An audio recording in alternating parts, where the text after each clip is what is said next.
How you doing? Welcome to another edition of Midas Letter RAW with my special guest, my constant friend and companion, Polsky Ogorski, Special Ed Molesky. Not Ogorski. Ogorki. Ogorki, please. Special Polsky Ogorki Ed Molesky is joining me today. And today we've got a really big show. Let's see, we're going to talk about commodities, of course, our favorite subject, and the lack of any sort of thing like inflation or anything inconvenient like that. We're going to talk about the Coinbase IPO, just because we have to. We're going to talk about copper, lumber, oil, steel, gold, the U.S. 10-year rate, Cresco Labs, Aphria's financials. Aphria missed. They shit the bed. They lost $14 a share. $360 million bucks on a asset like assets less liabilities is now down to about $1.5 billion, and the market cap's still $5.5 billion. Amazing. Well, wait a minute. I'm buying a company that's got $1.5 billion in terms of net assets. We got to get them on the show. Look. The chickens are coming home to roost. The chickens are coming home to roost. Bon mot du jour from our friend Polsky Ogorki and Molesky. Anyways, today our guests are Marty Haldane. He's the president of Voxtur Analytics Appraisal and Valuations Division. Blah, blah, blah. He's the president of Voxtur Analytics Appraisal and Valuation Division. Yeah. He was the founder and CEO of Appraisals Now at ANow.com, which Voxtur Analytics announced the takeover of and the completion of the takeover last week. And Marty's going to join us and tell us why that's significant for Voxtur Analytics and try to explain the entire Voxtur Analytics ecosystem to us, because it's big monster. Crazy. Voxtur is our sponsor. Voxtur, I'm a shareholder. Ed's a shareholder. Kind of. By way of extension. So if the share price goes up. I'm a vicarious shareholder. You're a vicarious shareholder. He's a come what may future celebrant alongside me. So if the stock price goes up, we benefit. Also, Voxtur is the client of Trulytics Inc., a company in which I am a significant shareholder. So I am so conflicted on this deal. But why did I put myself in this position? Why did I risk my entire reputation on this single company? I'll let you be the judge of that when the chickens come home to roost on Voxtur. And those chickens are going to be fat and plump and Jesus, whoa. Anyway, so that's Marty Haldane. Then we have Additon Resources CEO Frank Terranova. Additon Resources trades under the symbol ADY. They're developing a gold and copper project in Papua New Guinea. Can you say Papua New Guinea? Papua New Guinea? Papua to the moon. And then, very exciting, Larry Scheffler is here. He's the co-CEO / president of Planet 13 Holdings. I can't talk today. PLTH. Oh yeah, that's on good. The Good company. TCSE. Yeah. So he's going to tell us about the growth in their sales at the register. Lots coming up today. Do not go away. Right now, here's Marty Haldane to tell you about Voxtur's appraisal and valuation platform. I'm joined now by Marty Haldane. He's the founder and CEO of ANow, which was recently acquired by Voxtur Analytics, and he is now the president of the Appraisal and Valuation Division. Marty, welcome. Hey, thanks for having me. It's nice to be here. You bet. Marty, I have to do a little housekeeping here before we get started. I am a shareholder of Voxtur Analytics, and I stand to benefit from the share price rising, so consider me conflicted. And so with that said, Marty, I'd like to hear about what is it that ANow actually does? Sure. No, it's a good question because there's actually a lot that we do these days. So To give you a quick background on myself and why this is important before I tell you what ANow does is I was an appraiser for 10 years. I worked for my dad, worked for his dad. So I got in at the ground level learning how an appraisal business runs, not just doing appraisals, but what does it take to do scheduling and marketing management, just running a business. So what we needed at our company was a way to manage our business better. And there just wasn't anything out there. So I created this, launched it in 2015 as a way for appraisers to better manage their business. So a purely SaaS solution, manage your orders, your pipeline, your employees, your business financials, reporting, analytics, calendars. The list is huge, literally end to end, so that an appraiser can go out in the field and just go make money. Go do your reports, do them better, faster, cheaper, and done. And then now we've evolved to work with, we work with thousands of appraisers all across the world now, mostly in Canada and the US, but now in Africa, New Zealand, in Europe, and Middle East. It's just the process is the same. Asia, I think every continent but Antarctica, actually, it is that. But we've gone from making people just run a better business to now being able to cut expenses, just be more efficient. And in the world of lending right now, the appraisal is such a pain because it's pitch it over the fence. Let's hope it gets done with a process that's been the same for many, many years. And so now we've evolved ANow and to have a full end-to-end report writer. So we can take an order from a lender right through an LOS integration, which is a loan origination system, to ANow, assign it out to a really efficient appraiser, manage their schedule. We can auto text and book appraisals the next day. And we're able to do appraisals like a full, in the US, a 1004 is a full appraisal. We just did one recently in Houston in under 2 hours for an appraisal. So using our technology and our process, it's not cutting corners, it's just automating things like scheduling, report writing, data integrations. And that now working directly with banks and appraisal management companies, they get the benefit of these appraisers that we started with. And it just overall improves the appraisal process for everybody, for the appraiser, for the consumer, for the borrower, for the lender, for the appraisal management company. Just finally streamlines everything. Rather than these segmented siloed systems that are usually off on a desktop, we put it under the cloud, connected everyone together, and it's streamlined now. Interesting. Okay, so I'm looking at the at your website here, and it says that you guys have done $2 billion in collected fees and over 6 million valuations in it's used by appraisers in 60 countries. So that whole ecosystem is now part of the Voxtur ecosystem. Is that correct? Yes. Yep. The entire thing. Okay, so the Voxtur ecosystem, obviously, we're looking at the sort of the ecosystem wheel here of Voxtur Analytics, and it's talking about all these things to do with loan origination and secondary market and securitization. So, how does the ANow ecosystem fit within the Voxtur ecosystem, and what is the value to the industry? Who are the users? How's this going to build up over the next 12, 24 months? Yeah, so that's the most interesting question and why we did this acquisition. We're growing quickly, and joining and merging, being acquired by Voxtur was our way. It's a catalyst because they do so much. They have those master service agreements at lenders. They touch title, they touch tax, they have lots of data.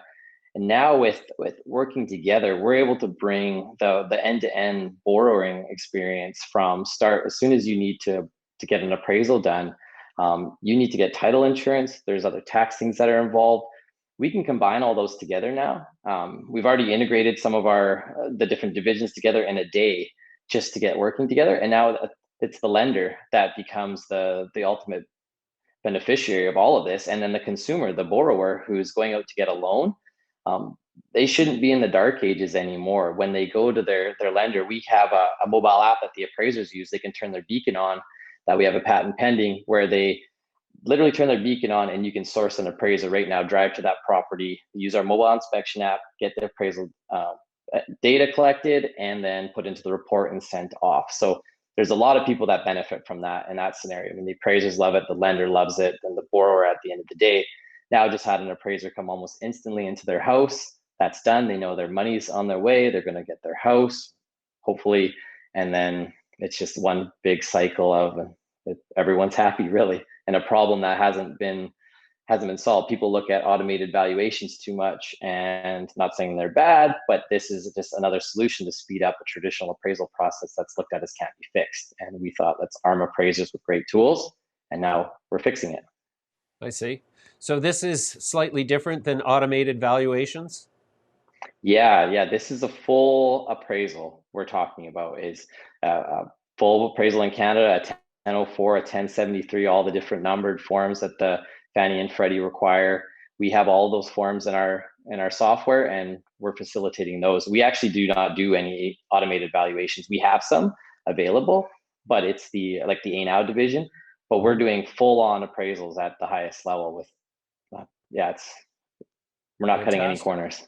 You bet.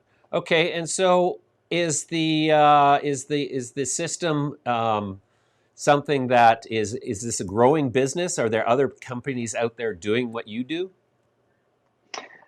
It is. There are not many, actually. It's quite a niche industry, if you can call it that. It's huge. There's a lot of volume that goes through here, like billions of dollars.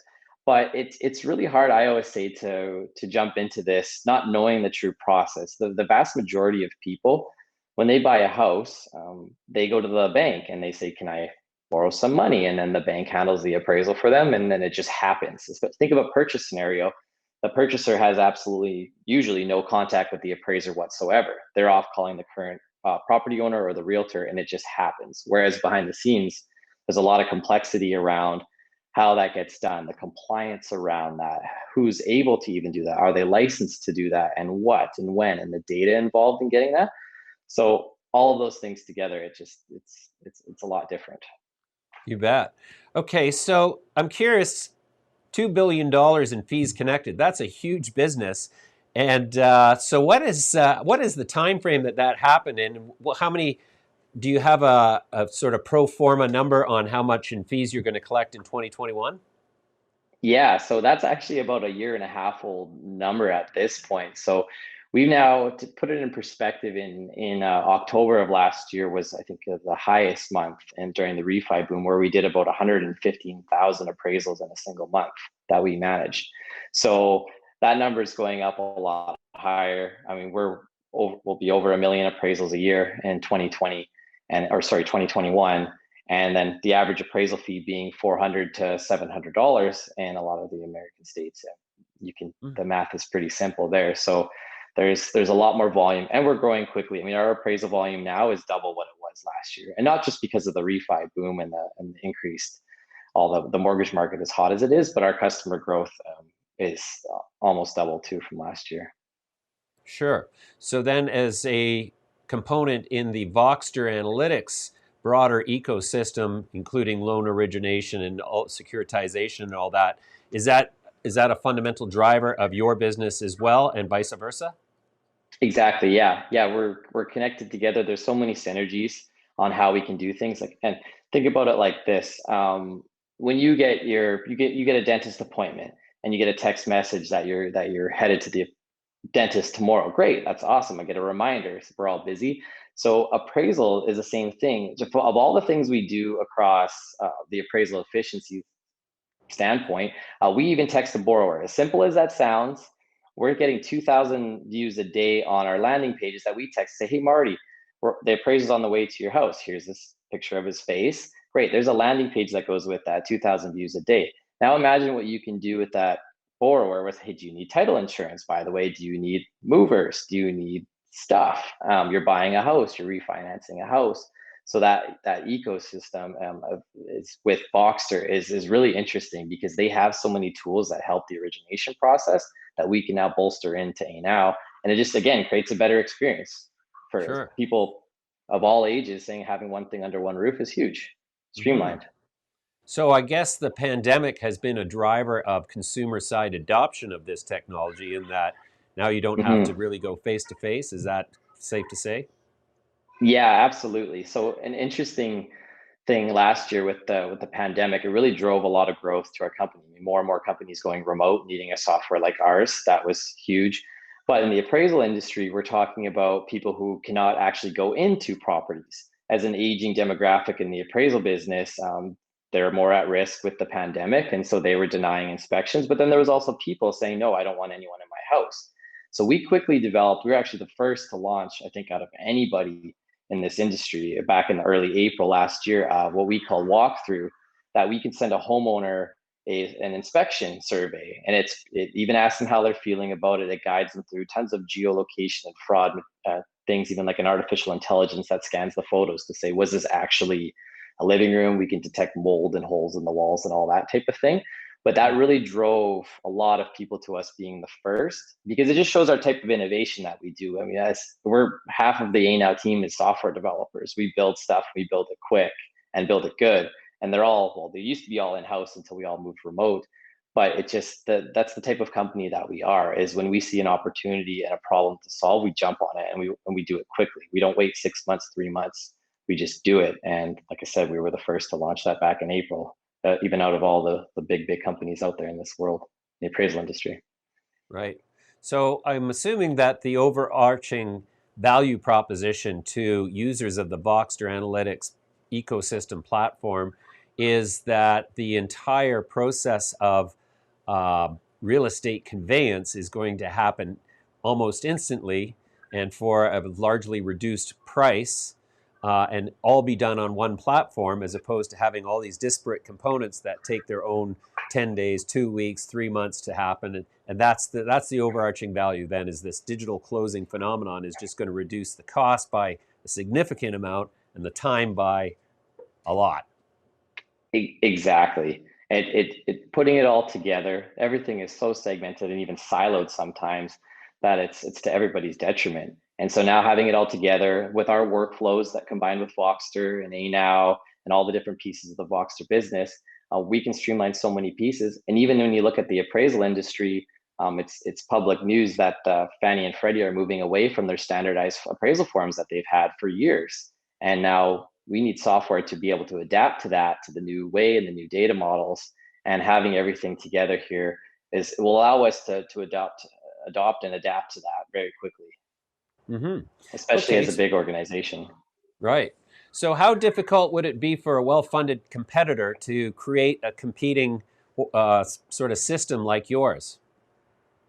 I appreciate, I hate to say it, but in order to build a successful appraisal platform, you really have to understand this industry, the process. And I want to say you have to been able to live and breathe it. I mean, I've done over 5,000 appraisals myself, like residential, commercial, of every type.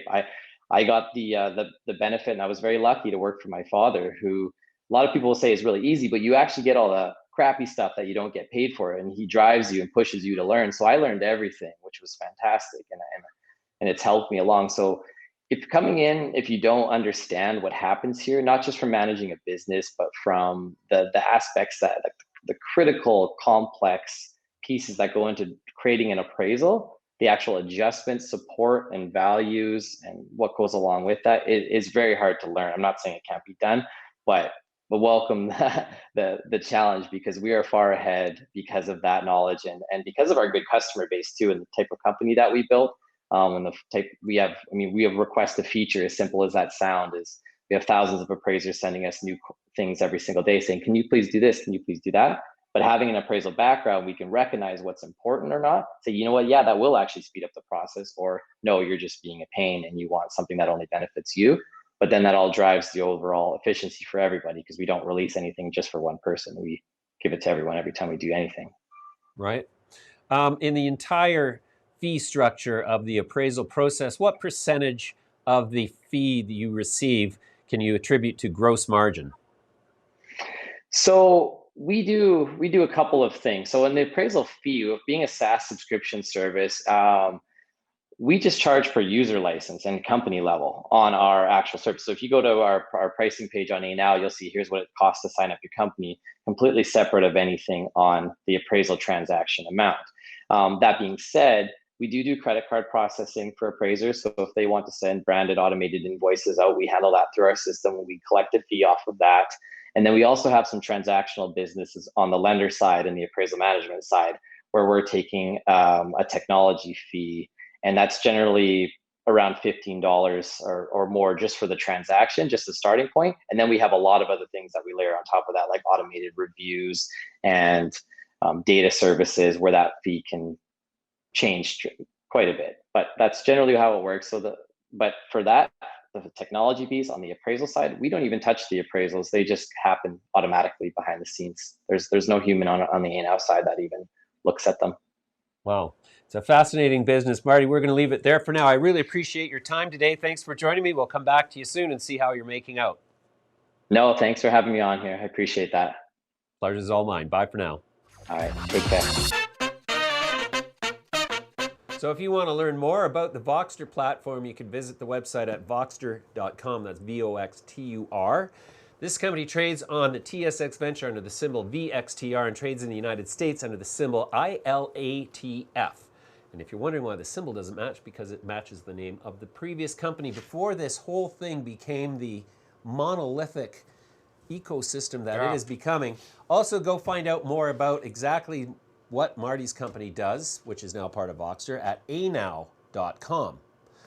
Marty's been involved in this his whole entire life, and that's very valuable. He's a born appraiser in a family of appraisers. Born again appraiser. They're from the appraisal family. It's like a different part of human nature. No. Human nature.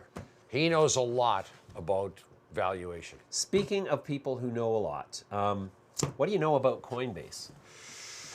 Well, I'll tell you what I know, that the top three guys, their positions, or the value of their holdings in the company was around 10 billion.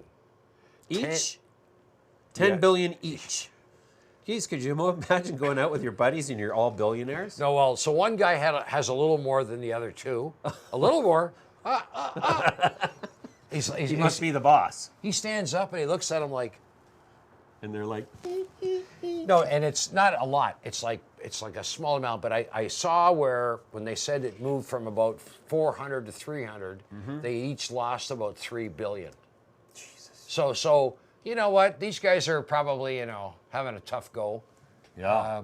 What was stock? I think is around 3.25, 330, 340. Well, I'll tell you what, Ed. Why don't we just pull up a little chart? But you know, James. Interestingly enough, yes, do tell. They're talking about this company before it went public, and they're talking about what kind of price. And they're saying, well, and it kept going up. Every day it got closer to the, they're talking 250, 275. I think it opened in the 300 level. Well, close to $400. Yep. Hit 4.25. Yep. And where are we now? 335. 338.21 as the market closes on this fine day, and so yeah, it's coming down I think quite a the bit. market cap of this thing is already 150 billion. But it opened at 250, right? No, that was the issue price, I think. But that was the the last shareholders who got in on the IPO got in at 250. 250, but it opened into 300 in here, like the 423.96. Yeah. Big moves. I turned they called me up and said, how many do you want? You and turned them down? I said, no. Yeah. No, I'm not into that crypto nonsense. No, amazing story. To what extent now would you say that the interest in crypto is undermining the interest in gold as this new generation of alternative monetary investors goes to crypto and ignores gold? What do you think? What extent do you see that? I think it's happening in a big way, and I think that it probably won't end well for the masses. Well, look at whatever gold. the masses are doing.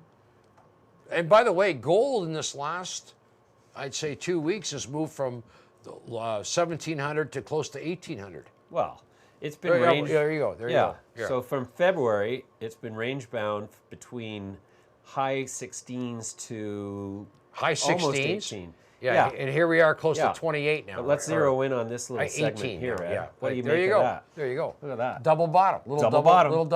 Double bubble. DB. I can smell the bottom. Oh, I can smell your bottom too, and it ain't pretty. Oh.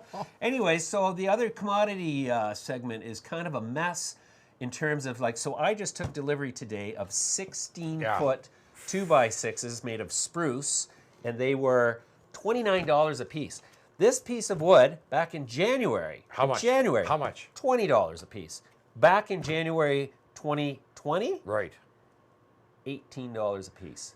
So this wood has in fact doubled. So when you buy a piece of lumber like that, James, how much is labor and how much is the actual wood? Is it 50-50? You know, Ed, I don't have a freaking clue. But that's why lumber doubling doesn't mean that this thing doubles, because there's a labor component that hasn't doubled. Well, this is the thing, but this is it. Let's take a look at all of our commodity charts here. Look at this. Pulling out to gold. So gold is the outlier in this because it's not really acting as the commodities have that are useful.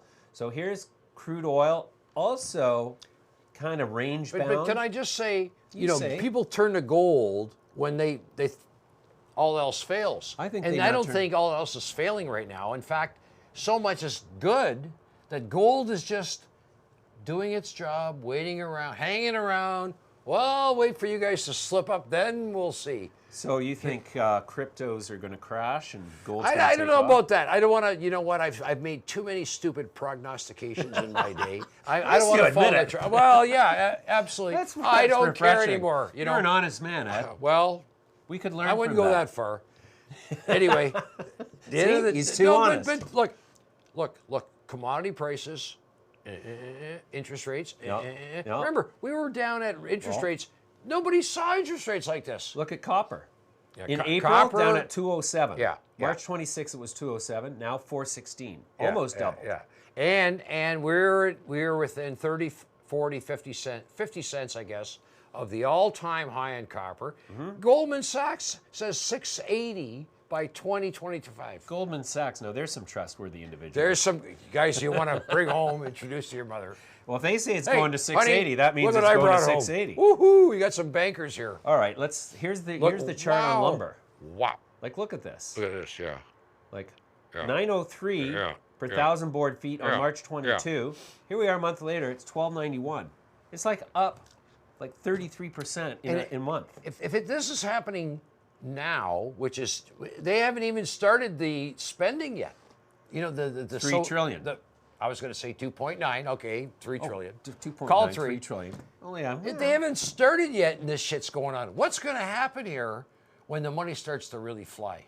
Well, we're all going to be rich. Won't We are? Won't they give some of that to us?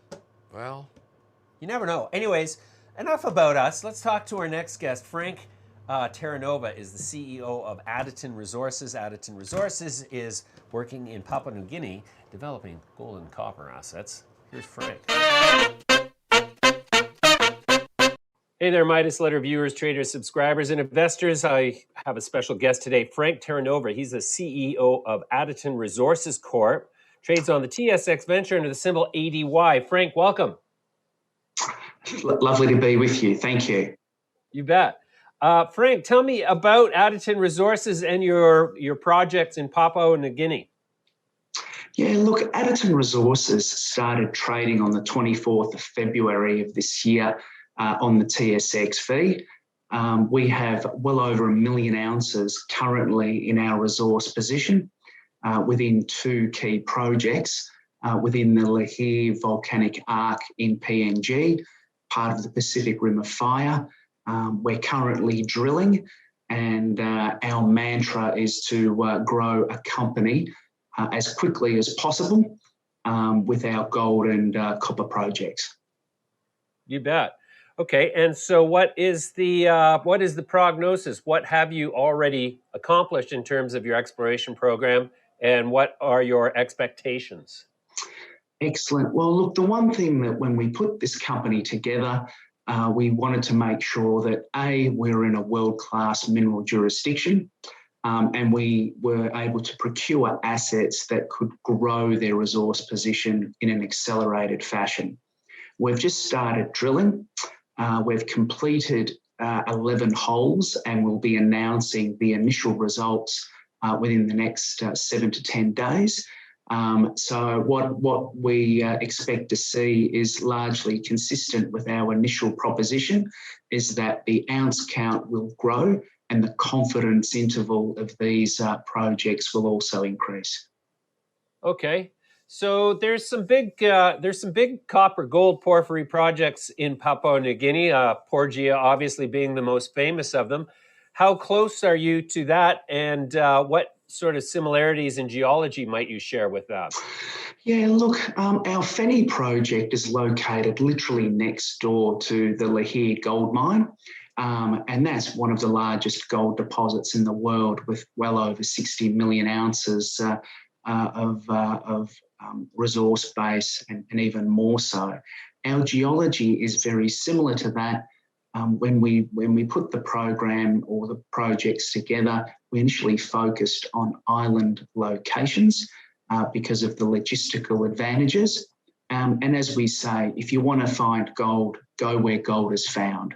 So we've specifically targeted assets already near world-class deposits and projects, and we're very confident that our own position will grow again in an accelerated manner. Okay. And what is the political climate like geopolitically in Papua New Guinea right now for companies operating there? Look, the one thing with PNG, as when people examine it, is that it is very much a pro-mining and pro-development country and jurisdiction. There are a number of projects over the years, multi-million ounces of gold, millions of tonnes of copper, nickel, LNG projects that have had tens of billions of dollars invested in them. It's fair to say that companies of a global scale don't invest those sorts of capital amounts without a level of confidence. We've seen some of our existing projects that were subject to renewal be already renewed. So we're very comfortable and confident in the tenure and the manner in which the mining legislation operates. Sure. And what is the typical investment sort of split between mining companies and the government or other elements of the Papua New Guinea people? How do you share that? Yeah, look, I think that the government has two clear, distinct preferences. For example, with exploration properties, you can no longer land bank large areas and simply do nothing. You know, the mantra should be you use it or you lose it. So again, following a very pro-development manner in which companies are required to operate, and they're fully supported by the PNG government. The government does have the opportunity to earn in to any project, paying an element of what the historical cost that has been invested within the asset or within the project. But largely, that's when an asset is in production. From our perspective, we're still in an exploration and development phase. So we're very much working in partnership with the local landowners and community, providing benefits such as employment, other opportunities for advancement. And then as the projects develop, we will likely share a modest royalty aspect of, anywhere up to 1.5% or 2%. Fantastic. And so are you working year-round there at this point? Is it a year-round environment? Yeah, look, absolutely. In PNG, you can operate and drill, 12 months of the year. Of course, there is, a few months where it's a little wetter than one would like, but that doesn't stop you from undertaking a work program. And that was another aspect when we looked all around the world at world-class mineral jurisdictions. We wanted to have the foundation assets in a region where you could operate 12 months of the year. Sure. And how are you finding the appetite for investment in your type of exploration at this point in the markets where you seek capital? And I'm assuming that's got to be partially Toronto, but I would think being down in that part of the world, Australia and maybe London as well? Yeah, look, we do have a global share register, and we consciously listed on the TSXV because historically, with other companies that we've had decades of experience with, most of the capital was always from Europe or the northern hemisphere. So, and that's led us to, also undertake a soon-to-be quotation on the OTC market to really capitalise on a lot of the interest that we've gotten out of North America. So largely, you're quite right. We have the typical, Toronto, Vancouver, Montreal names on our register, a number of groups out of New York, but particularly also the West Coast of USA. So we're seeing that there is an appetite still for gold. Investors look for value. And when we look at our metrics on a per ounce basis, we stack up very well, and dare I say it, we look like very well priced at these levels. Mm-hmm. All right, so then I guess at this point, Addington is a sort of exploration catalyst-driven story, and so when do you anticipate first drill results being announced? Look, I'd say the week commencing the 25th or 26th of April, we will have our first round of drilling results, and then post that every 2 to 3 weeks, we will have ongoing drill results from our Ferguson Island project. We will start drilling at the start of May on our Fenny project. So we'll have both islands going or projects in parallel, and that's consistent with our philosophy of we like to accelerate everything that we do. At the end of the day, junior companies, you grow or you go. It's as simple as that. And, news flow and progressing your assets is what investors want to see. You bet. Well, it sounds like a good time to be catching the story since you got so much going on. Frank, I want to thank you for your time today. We'll come back to you in April and see how your drill program pans out. Wish you the best of luck. Thanks for joining me today. Yeah, so Papua New Guinea is pretty far away. That's a distant place to be. South Pacific? Yeah. South Pacific. Close to Australia, New Zealand. Not North Pacific. Good eye, mate. Specific. You want to go, mate? Hey. Would you like to have some barbecue kangaroo, mate? Go on, mate. Wanna be. Get yourself a Foster's, mate. Eucalyptus tree. Okay, enough about Papua New Guinea. Is that how you say that, by the way? Papu? Is it Papua New Guinea, or is it Papu? You just is the U silent? It's Papua New Guinea. That's when you have a little kid and you call him Papu. Hashtag Papoose. Papoose. Hashtag Papoose. So, Ed, we've been talking a lot about commodities, and if there's any indication of what inflation is really doing, never mind the gobbledygook coming out of central bankers everywhere. Right. Targeting 2% inflation. Notice they never say 2% per time period. Item. It's 2%. Right. It's just 2%. So looking at lumber, Yeah. it looks like it's 2% per day. It looks like 2% per minute. Yeah, 2% Like, per second. Like Look at this now, chart. wait a minute. Is this right? You're saying it was around 200. It's now 1,200. That's 5 times. Yeah. No, I know. That's the thing. It's getting to the point where I'm actually thinking I'm mid-construction on this farm project of Just mine. build and a I'm thinking of forest. stopping it. Build a forest. I'm going to make it out of saran wrap, I've decided, instead of lumber. A lot cheaper. Well, more plentiful. Although plastic, too, is in short supply. Did you know that? So the plumber was telling me the other day, he said if you want to order a tub, it's 16 to 18 weeks out. A tub. A tub. Rub-a-dub tub. Rub-a-dub-dub. Three men in a tub. Men in a tub. Jesus. Always struck me as a little bit kinky. 3 men in a tub. Yeah. Rub-a-dub tub. It never crossed your mind. Oh, Somebody was a I little see. kinky back then. Three men in a tub. Rub-a-dub tub, and you just keep going back. It's like a circle. 99 bottles circle, of beer on the wall. 99 mind. bottles of beer. So, anyways, look at there's lumber. Yeah. Out of control. Copper futures doubled in the last year. Doubled, doubled. I got to tell you. Doubled. I think copper is going to go to a number that's going to make people shake in their boots. Shaking their boots. Shaking their boots. Shaking your Copper boots. could become the most vital commodity that exists on our planet. You don't say. I think so. Really? Well, think about More it. than diamonds? What the hell? You can't. What about cryptocurrencies? You know, when I first met Steve Dunn, U.S. Copper, USCU, by the way. How many shares do you have? If you say a symbol, you have to disclose your position. Well, I don't have a lot of shares. I have several 100,000 shares and options and things like that. Options, eh? Boy, you must be really close to the big man, eh? No, I've been in it for 4 years. Well, so have I. 4 years. I have options too. Full disclosure. Yeah. We're conflicted. Not as many as me, though. How do you know? I know. Yeah, I don't think I you do. know.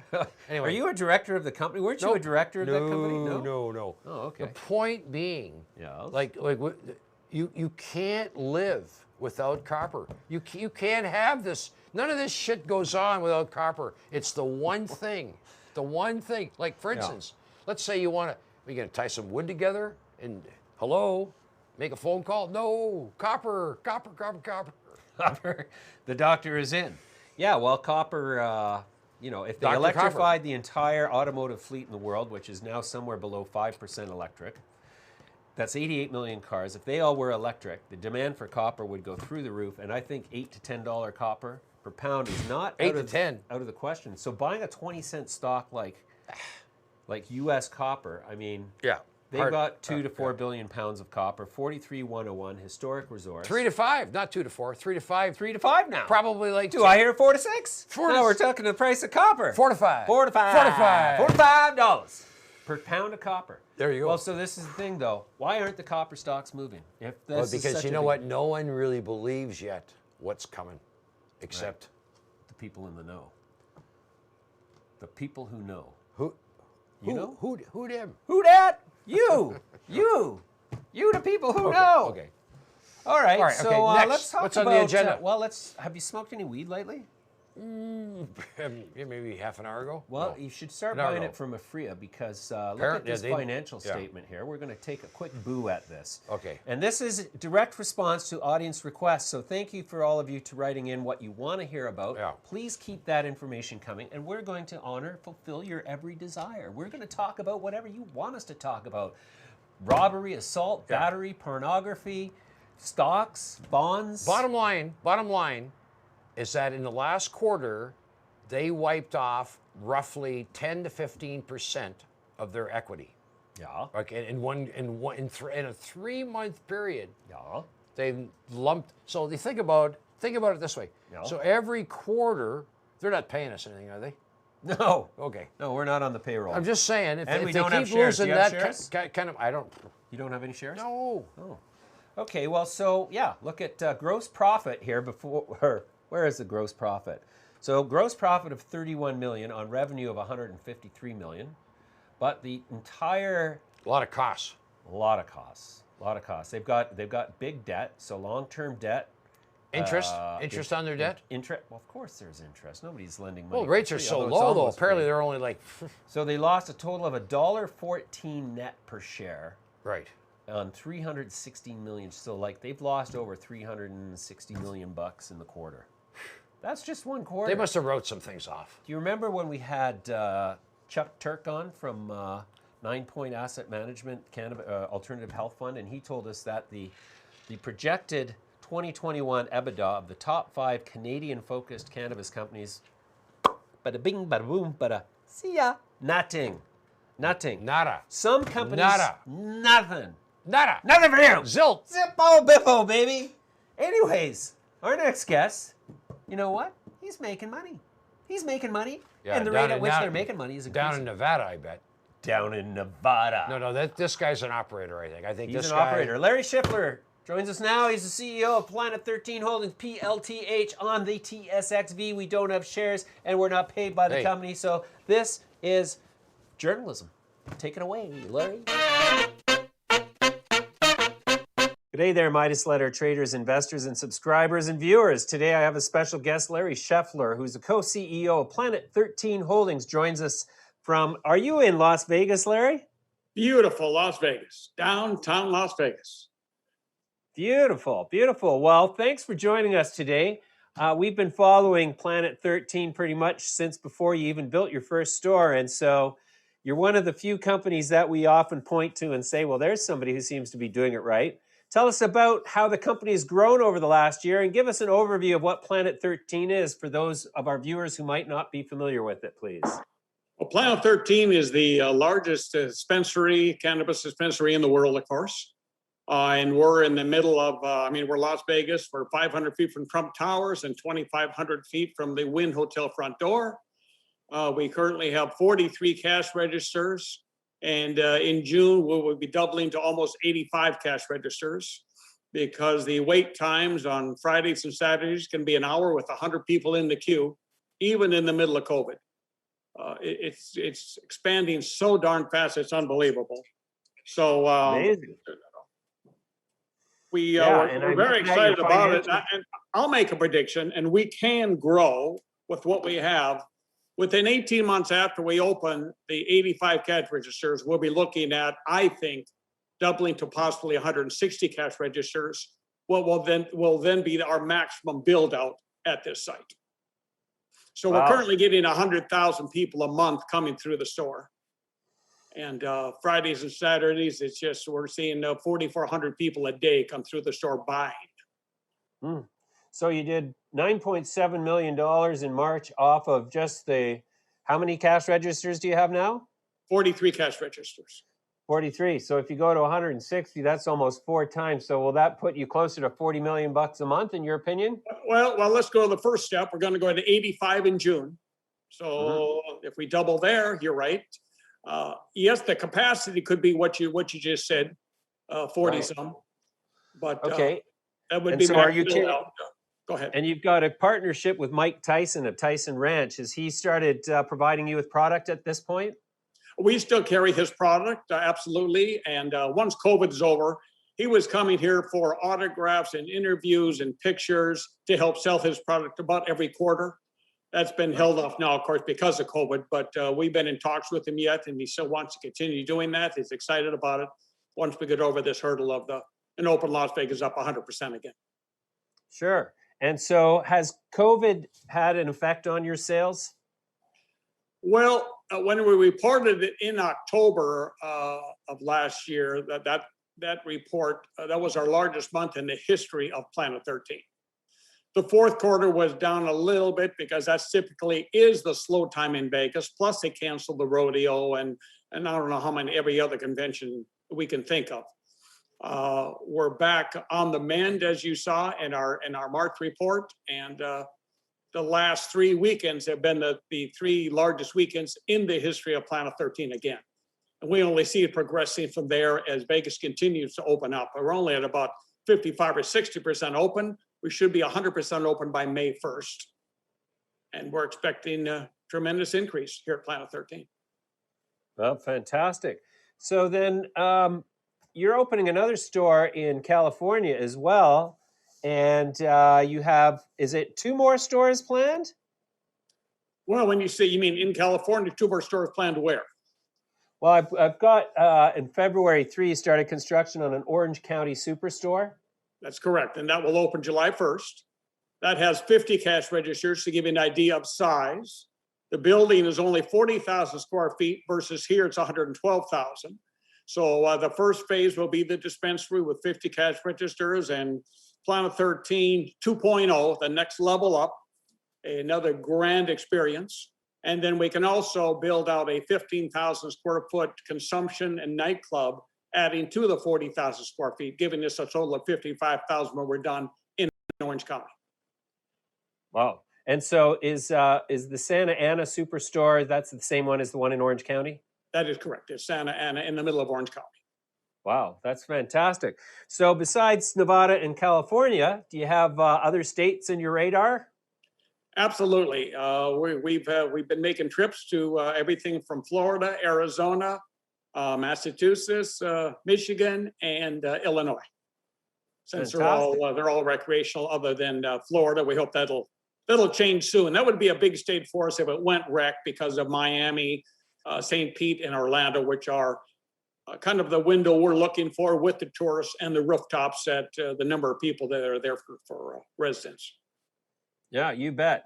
Have you found that you are able to more or less dominate retail cannabis sales in Las Vegas just by virtue of your proximity to the strip? Absolutely. And there's no one else that's going to be able to get as close as we are. They changed the rules last session, made some new rules where you can't be 1,500 feet from your front door to the closest edge of a property, not necessarily the casino, but the edge, which since that went into effect, if we weren't in here already and were grandfathered in, we couldn't even build where we are right now. So there will be no other competition as close as we are to the strip in the future with the new law that took effect. And so, in your opinion, to what extent has cannabis become part of the Las Vegas experience? You mean for the tourists? Yeah. It's become another destination. It's our job. Everybody wants to be entertained. It's our job to entertain them. They're all coming here to party. They're all coming here to have a good time. And of course, that's what we're giving them. They want a beautiful place to come and see and not some little dispensary. Most of them you have to wait outside if you want to get in. If they're too busy, with ours, you can come inside. You can go to the restaurant. You can watch the Willy Wonka chocolate factory, for lack of a better term, where you can walk all the chocolates and production being done. We have 2 fighting robots that should be here in 90 days. It'll be behind this glass with our drinks that we are producing. And they actually will be loading and unloading cans. And once an hour, one throws an empty can at the other one.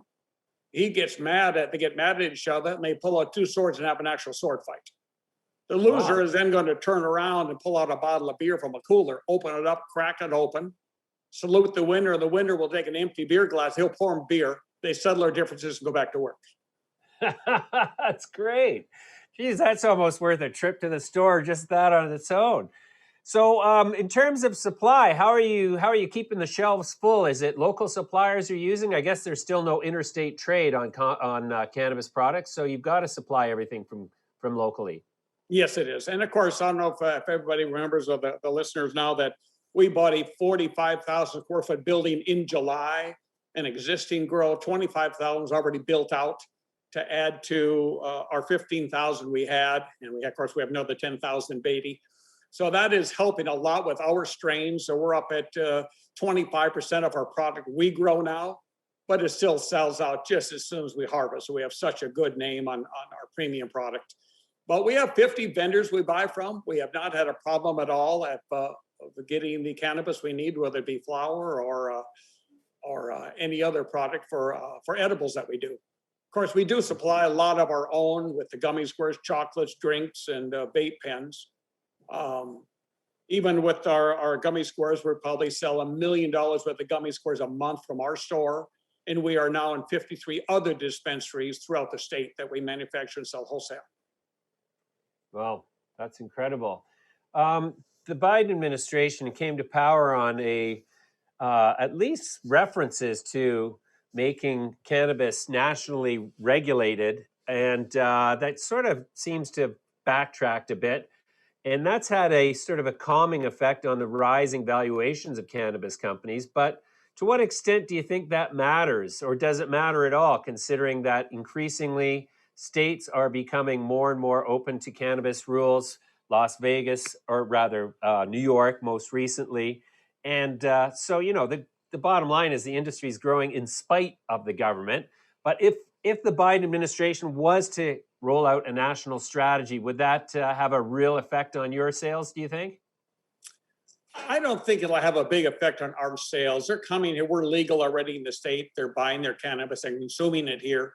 I think the biggest plus is if we can get it off the federal level, Schedule 1, is the 280E penalty that all of us pay, which is just penalizing for all of us.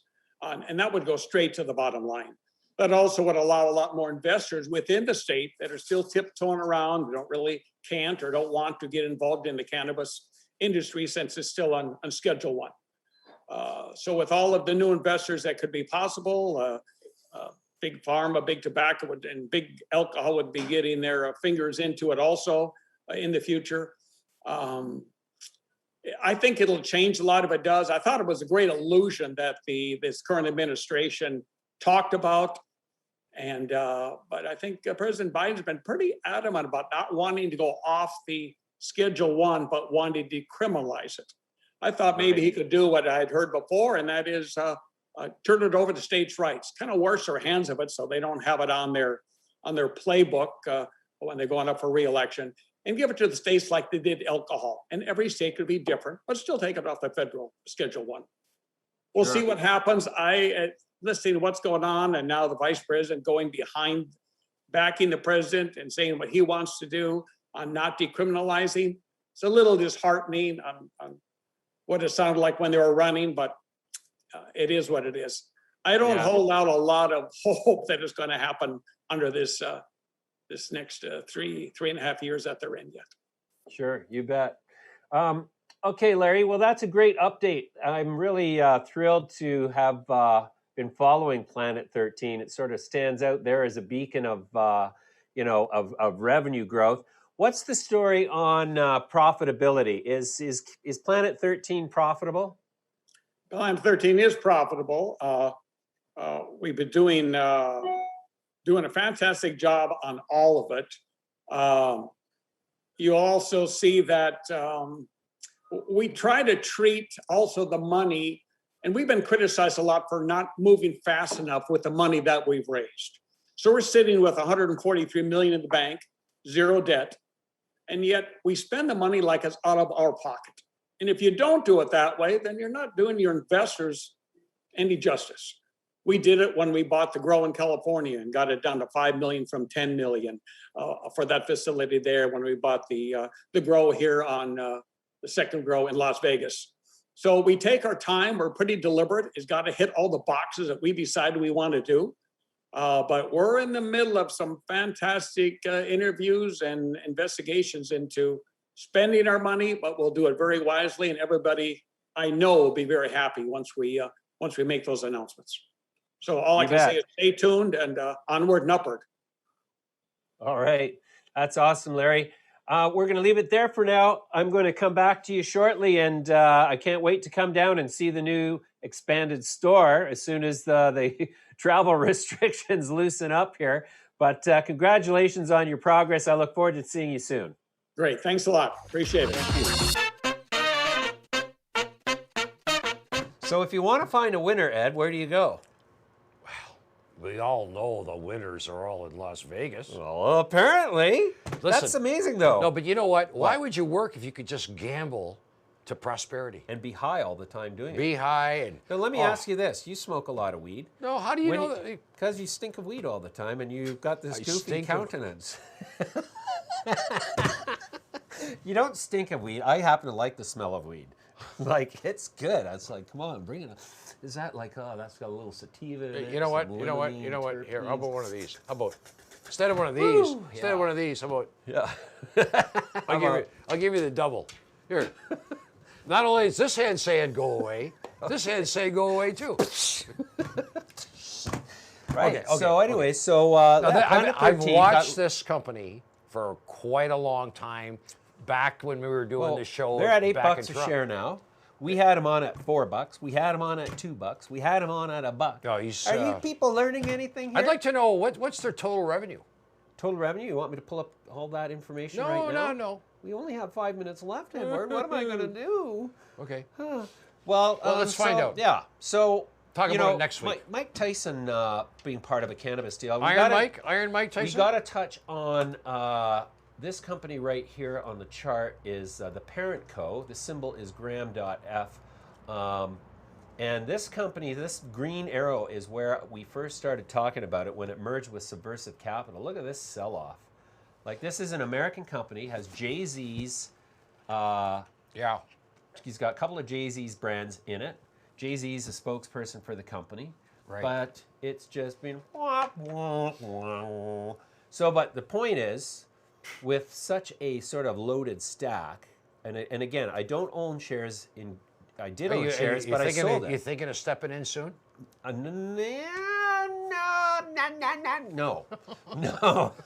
No, I'm not, because this is catch a falling knife mode. Yeah, catch. Does this not look like it could go a lot lower? Declining volume. Yeah. Look at that. Yeah. The interest is waning. Who are the existing shareholders going to sell to? Who are they going to sell their weed to? No, their shares. Oh, well, there's always a market, you know. The algos are Yeah. buying shares left, Yeah, right, and you know center, what? selling, You like buying, those buying. nice tails on those last candles. You like your tails, don't you? A little tail Please, for Ed. please, please. I like that tail, don't you? Stop it! Stop it! Okay. All right, let's try to be. Jesus. We're trying to have a serious show here, aren't we? Like, oh, come on. Anyways, another cannabis company that's been sucking hind tit like crazy is Bruce Litton's Gage Growth Corp. No offense to Bruce. Bruce is going to be on the show at some No point. offense to all the kittens out there. But Gage did their last financing, as far as I know, was $1.75 in their Regulation A deal, and it looks like there's quite the sell-off in progress. Yeah, Now, Gage is in Michigan big time. big time. Big time. So, like, this has got to be turning into a buying opportunity at some time soon. But we don't own shares in Gage. I featured them in my newsletter, but we actually got shut out of the Reg A deal because it closed so fast. What's And, the price? 211. It's $2.18 today. Yeah, getting close to that Reg A price. Yes, it is. Yes, it is. Well, they raised $60 million at $1.25. Jason Wild took 20 million of it, so probably not a fast seller. But the rest of the 40 million, who knows where it went? And it looks like it might be free trading now. Okay. Because, so this stock could see $1.75 at $1.75. I definitely would consider it, but maybe not. I'm going to watch it again. The whole cannabis space is in a bit of a slide. Yeah. Largely because the Biden administration has backtracked on their sort of election insinuations that they were going to make life easy Let's for put up cannabis. PLTH. I want to see. PLTH is, I thought I had that one ready to go, but looks like I don't. So we will put PLTH up here, Planet 13 Holdings. It's PLTH on the CSE. CSE, Edward. E for Edward. Planet 13. Planet 13. You okay? Yeah, I'm getting there. Okay. 8:30. Got any weed? I think I need to smoke some more. Yeah. But no, here it is. Like, look at this chart. Like, this is. No, this guy's. These guys are put making up- money. How long? How old is that chart? Well, How we're long? going back here to Put up, 2019. 2019, it was $1.13. Yeah. 2019, This Planet 13 this guy was $1.19. is an Planet operator. 13. Look at this. No, I know. This is. I know. Look at that. They got more. What, They sell you don't more want me weed to in say Vegas. anything than- else? You want me to stop? No, you're getting me all excited here. I can't help it. Exactly. But anyway, so anything that else to knocking? say, Ed? Yeah. What are you doing there? Stop it. What is that knocking? Oh, Okay, well- we're back on wood, are we? Back on the price of lumber. Anyways, Lumber, yeah, I got an idea. so if you wanted to catch a quick glimpse of my exposure here, Portfolio. well, this is part of my portfolio. This is some of my portfolio. This is the stock portion of my portfolio. I'm Right. holding Luck, Real Luck Company. Yeah. This stock, I Yeah. can't sell it till September. I've got 180,000 shares. I Yeah, think I you know bought what? them Do we really want to go through this? well, why not? Okay. Oh, and here's a company that we got to close out the show with. This company just started trading. I am a big shareholder in this. Well, not huge, but I've got more shares than I can shake a stick at. Graphene Manufacturing Group, out of Australia. GMG started trading yesterday on the TSX Venture under the symbol GMG. Graphene Manufacturing Group makes graphene in a bunch of configurations out of natural gas. And it's founded by a bunch of